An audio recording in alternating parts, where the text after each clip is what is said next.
ఓం అస్మద్గురుభ్యో నమః. శ్రీమతే రామానుజాయ నమః. భాగవతోత్తములారా, ఈరోజు మనం విష్ణు సహస్రనామ స్తోత్ర వైభవం పార్ట్ 3వ భాగానికి స్వాగతం పలుకుతూ,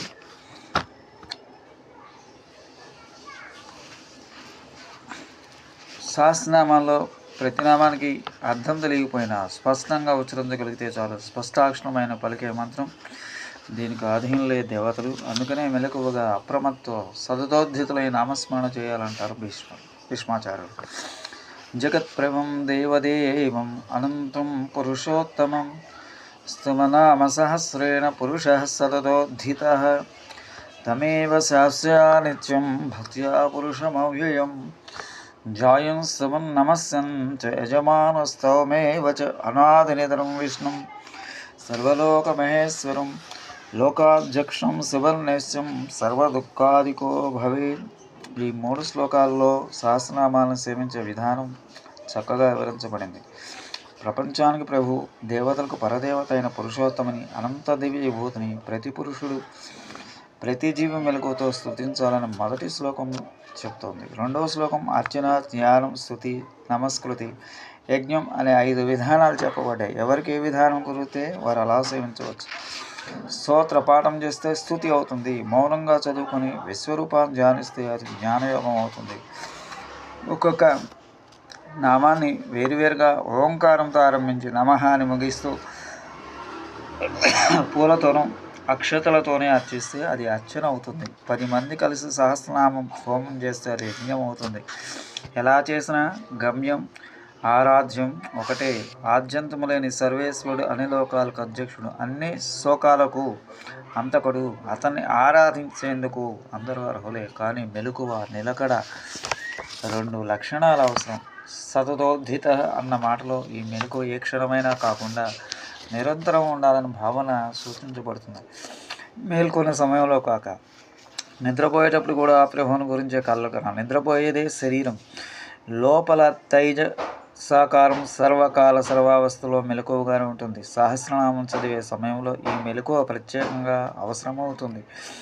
లేకుంటే భూతాత్మ అభూతాత్మ కావచ్చు, మహాప్రాణం అల్పప్రాణం కావచ్చు, సంయుక్తం వియుక్తమై ప్రాంశువు కావచ్చు, ప్రమాదం వల్ల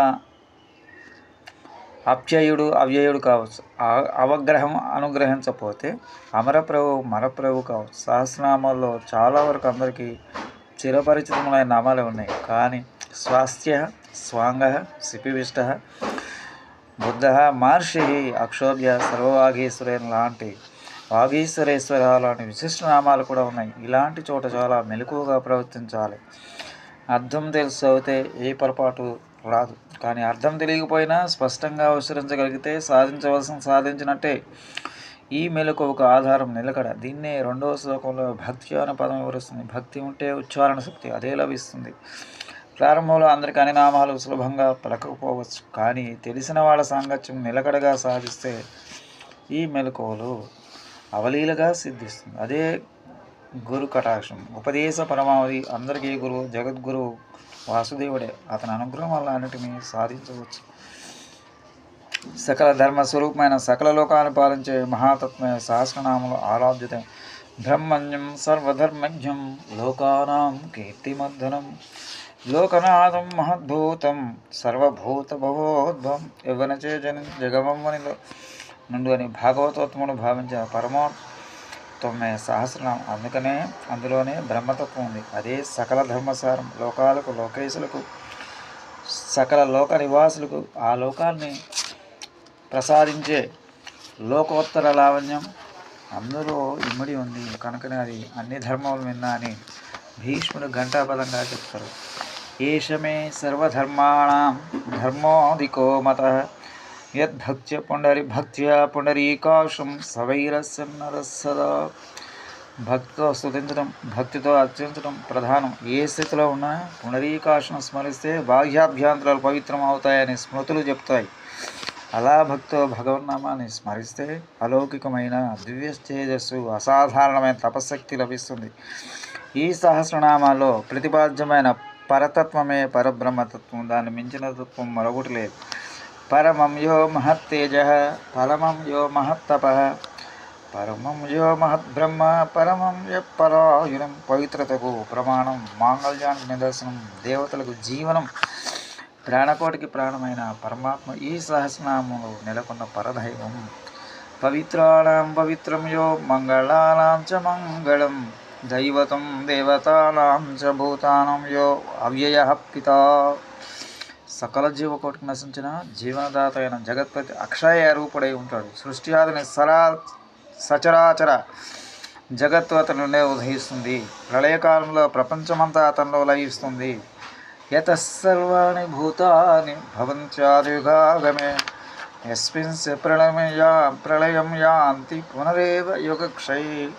అలాంటి లోకనాథుని నామాలు పాపాల ప్రారధోరి భయాన్ని పోగొడతాయి. ఈ 1000 నామాలు మహావిష్ణువు గుణగణాల 1000 నోళ్ల కొరయాడే విఖ్యాత పదాలు, మనుషులు కీర్తించిన మహిత మంత్రాలు. ఈ నామాలను మానవ మాతృ మంచి కోసం భీష్ముడు ఒక వరుసలో పూసగుర్చినట్టు వివరిస్తారు. ఇవి కొత్తవి కావటం పరమఋషులు పరిపరి విధాలుగా భావించుకుని పాడుకున్నవట. అంటే ఈ సహస్రనామాలకు వేద ప్రామాణ్యం, శృతి గౌరవం ఉన్నదని సూచ్యంగా ధ్వన్యాత్మకంగా చెప్పుకొడుతుంది. తస్య లోక ప్రధానస్య జగన్నాథస్య భూపతే విష్ణుర్నామ సహస్రం మే శృణు పాపభయాపహం. యాని నామాని గౌణాని విఖ్యాతాని మహాత్మనః ఋషిభిః పరిగీతాని తాని వక్ష్యామి భూతయే.